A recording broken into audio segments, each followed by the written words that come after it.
नमस्कार, मैं हूं अंजलि इस्टवाल और हमारे इस खास कार्यक्रम में आपका स्वागत है, जिसमें हम आपको बताते हैं कि कोरोना वायरस से जुड़ी कौन सी खबर सही है और कौन सी महज अफवाह है। अमेरिका ने अपने सभी लोगों को, सारे सिटीजन्स, नागरिकों को तीसरी डोज देने का फैसला लिया है। पहले सिर्फ उन लोगों को दी जानी थी जिनको कोविड होने का खतरा ज्यादा था, यानी कि जिनकी प्रतिरोधक क्षमता में कुछ कमी थी, जो इम्यून कॉम्प्रोमाइज थे। लेकिन अब अमेरिका हर किसी को सितंबर के महीने से तीसरी डोज देगा। ऐसे में यह सवाल खड़ा होता जा रहा है कि अमेरिका ही नहीं, दूसरे देश भी अब तीसरी डोज यानी कि बूस्टर डोज के बारे में सोच रहे हैं।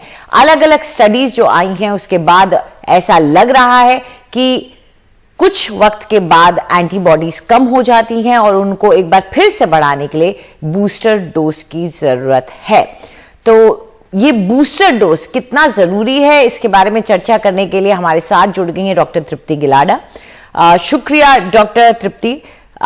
बूस्टर डोज, ये देश जो हैं ये अमीर हैं, इनके पास पहले से ही बहुत डोजेस थी और इन्होंने अपनी पॉपुलेशन के बड़े चंक को, बड़े हिस्से को वैक्सीनेट भी कर लिया है।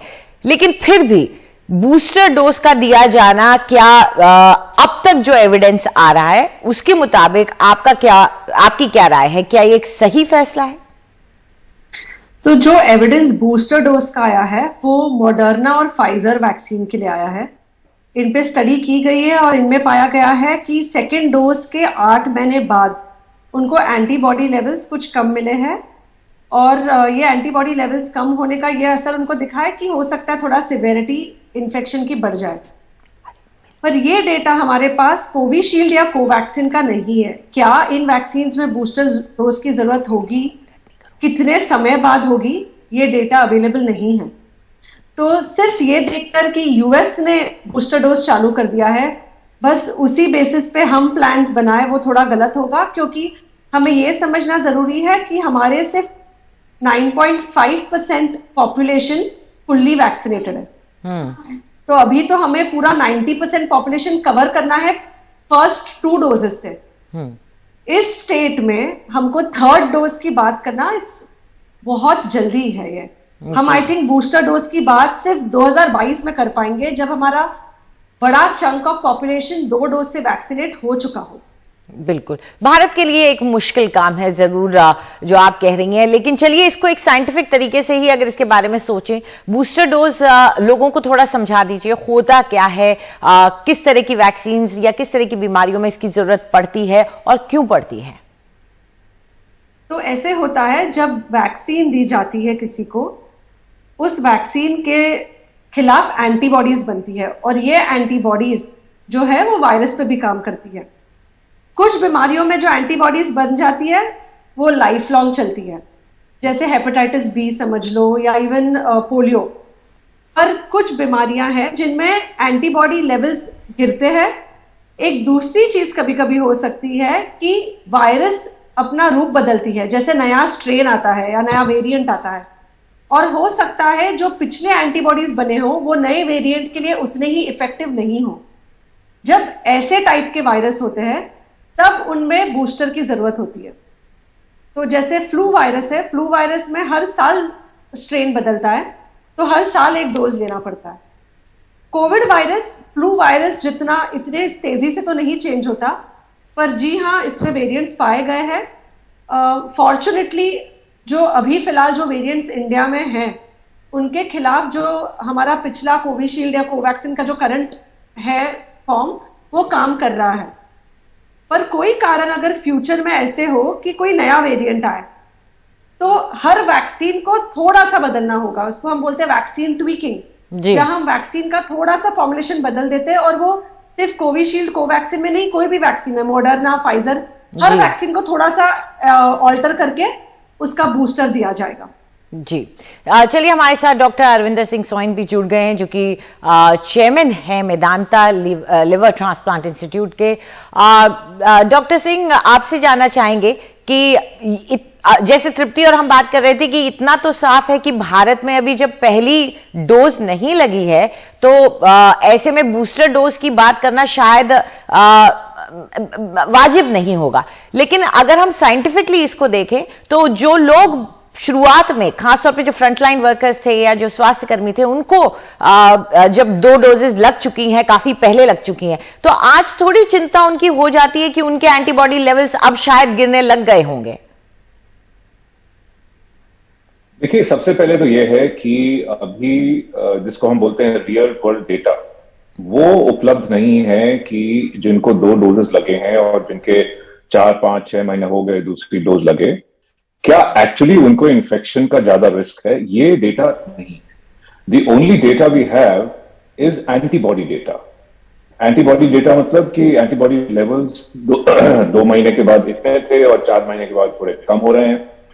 तो वो एक डायरेक्टली उसको एक्सट्रापोलेट नहीं कर सकते हैं पैंडेमिक सिचुएशन में कि वही लोग जिनके एंटीबॉडीज कम हैं उनको इन्फेक्शन होगी। So we don't actually have scientific data. अगर आप एंटीबॉडी लेवल्स को देखते हैं तो जो हाई रिस्क ग्रुप्स हैं, स्पेशली जो इम्यूनोसप्रेस ग्रुप्स हैं, जो ट्रांसप्लांट पेशेंट्स हैं, जिनको स्टेरॉइड्स मिल रहे हैं या जिनको इम्यूनो डेफिशिएंसी डिजीजेस हैं, उस तरह के लोग या जो एल्डरली लोग हैं, उनके एंटीबॉडी लेवल्स ज्यादा गिरे हैं।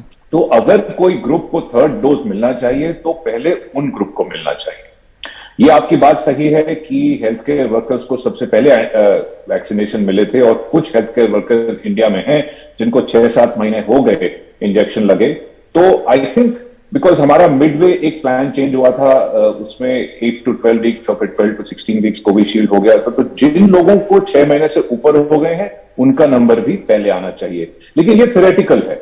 जिस तरह के मेरे साथी डॉक्टर ने बोला, जब तक इंडिया में ज्यादा लोगों को 1st और 2nd डोज नहीं लग जाए, 3rd डोज का सोचना ठीक नहीं है। केवल 30% लोगों को 1 या 2 डोजेस लगे हैं, केवल 11% लोगों को या 10% लोगों को 2 डोज लगे हैं। तो इस वक्त हमारा प्राइमरी वैक्सीनेशन एम का ये होना चाहिए कि उसको स्टेप अप किया जाए rather than think of the 3rd dose.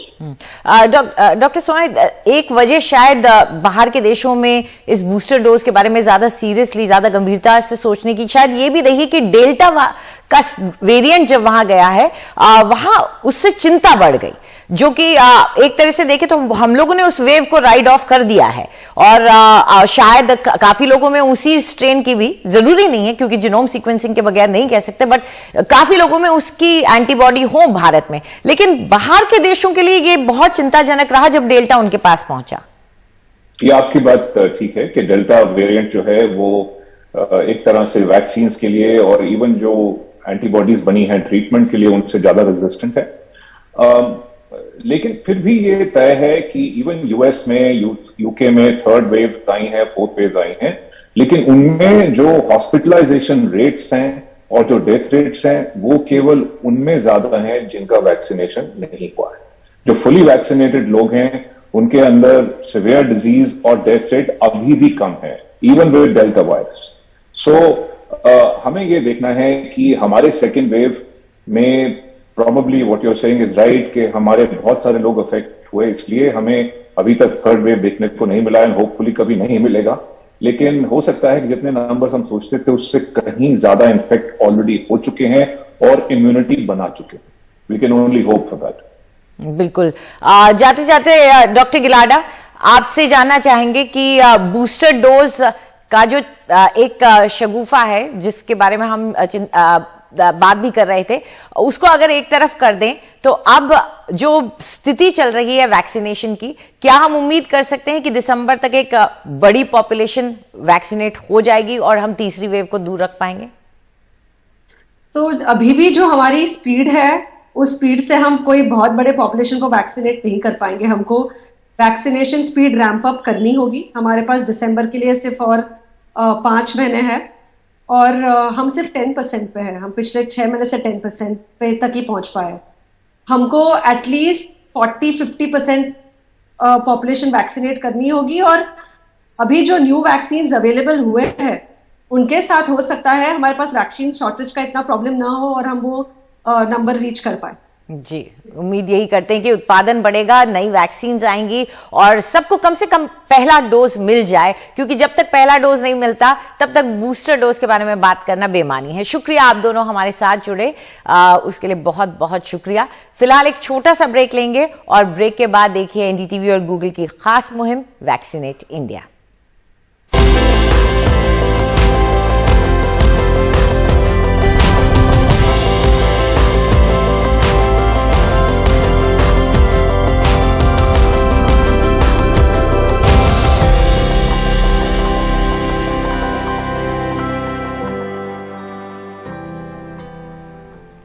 NDTV और गूगल की खास मुहिम वैक्सीनेट इंडिया में आपका स्वागत है। हमारे साथ चर्चा के लिए जुड़ गई हैं डॉक्टर तृप्ति गिलाडा और आज हम कोविड टीके की जानकारी के बारे में चर्चा करने वाले हैं। डॉक्टर गिलाडा, कोविड टीके को लेकर के कई भ्रांतियां भी फैलाई गई, कई फॉरवर्ड मैसेजेस लोगों तक पहुंच रहे थे जिसमें कोविड टीके की जानकारी को लेकर के तोड़ मरोड़ करके भी उसे पेश किया गया। ऐसे में टीका कितना सुरक्षित है और कितना जरूरी है, ये आप लोगों को कैसे बताएंगे? सबसे पहले ये बताना चाहती हूँ कि कोविड का जो टीका है वो कोविशील्ड हो या कोवैक्सिन हो, बहुत सेफ है। अब 6 महीने बाद तो ये बहुत क्लियर हो गया है कि उसके कोई साइड इफेक्ट्स नहीं है। ये पहले भी क्लियर था, पर लोगों के मन में डर था कि कोविड के शायद कोई वैक्सीन के साइड इफेक्ट्स होंगे, इसलिए लोग वेट कर रहे थे कि लोगों को देखते कोई साइड इफेक्ट नहीं दिखेंगे तो हम लेंगे। तो जो मेडिकल कम्युनिटी है, हमको वैक्सीन लेकर पूरे 6 महीने हो चुके हैं और इसका जो बेनिफिट है वो हमको सेकेंड वेव में बहुत क्लियरली दिखा है। जो वैक्सीन का बेनिफिट है, लोगों को काफी बार लगता है कि वैक्सीन लेने के बाद भी तो कोविड हो रहा है, तो फिर वैक्सीन लेने का फायदा ही क्या है। तो ये लोगों को समझना जरूरी है कि जो वैक्सीन का फायदा है वो इसमें है कि अगर किसी को कोविड हो भी जाए तो वो हॉस्पिटल नहीं पहुंचेंगे, उनको सिवियर इन्फेक्शन नहीं होगा, उनके डेथ होने के चांसेस कम है। और कोविड वैक्सीन का जो रियल बेनिफिट है या रियल एफिकेसी है वो सिवियर इन्फेक्शन और डेथ रेट कम करने में है। और उस एस्पेक्ट में दोनों वैक्सीन ब्यूटीफुली काम कर रही है। बिल्कुल। डॉक्टर, अगर देखें तो जैसे जैसे नंबर आने कम हुए हैं, लोगों का वैक्सीन को लेकर उत्साह उतना ही गिरता जाता है। जब नंबर बढ़ने लग जाते हैं, डर लगने लगता है, तो लोग वैक्सीन लगाने के लिए केंद्रों तक दौड़ते हैं। ऐसे में कितना जरूरी हो जाता है कि जब नंबर कम हो, जब वेव डाउन हो, तो आप अपने वैक्सीनेशन को बढ़ा करके रखें और सब लोग उस वक्त टीका लगाएं, ये कितना जरूरी होता है? ये आपने बहुत जरूरी बात कही, क्योंकि हमने ये देखा था सेकेंड वेव से पहले। जब वैक्सीनेशन चालू हुआ तब हम फर्स्ट और सेकेंड वेव के बीच में थे और लोगों को लगा कि कोविड खत्म हो गया।